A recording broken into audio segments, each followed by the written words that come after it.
The truth is this, that every Indigenous community that lies along the actual Trans Mountain expansion route supports it. I believe 76 First Nations have entered into benefit agreements around it.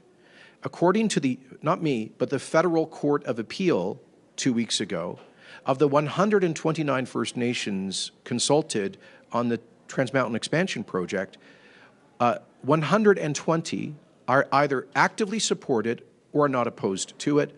And I think we're down to only 4 out of the 129 who are actively opposed. And none of them lie actually on the route, which I remind people has safely operated for 6 decades. This is not actually a brand new project. This is an expansion of a 6-decade-old piece of infrastructure that's operated very safely. So this has been the subject of not 1 but 2 exhaustive periods of regulatory approval, not 1 but 2 federal cabinet approvals, endless court litigation, and endless Indigenous consultation. And the result of all of that has been that this project is manifestly in the national interest and poses no significant environmental risk and has overwhelming Indigenous support.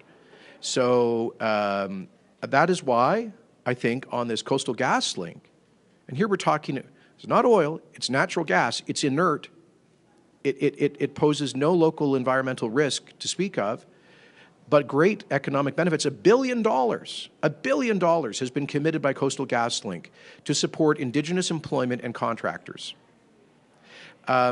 So that's why, for me, this is doubly important. Listen, Coastal GasLink doesn't affect us directly in Alberta. It's a BC project. And can I just add something else? I saw Minister Miller, Indigenous Relations, in Ottawa yesterday saying that he didn't rule out telling the RCMP to leave the area that has been enjoined by the courts around Wet'suwet'en. I find that peculiar because I thought the federal position was that politicians should not tell the police what to do. In this case, they're prepared to tell the police not to enforce the law.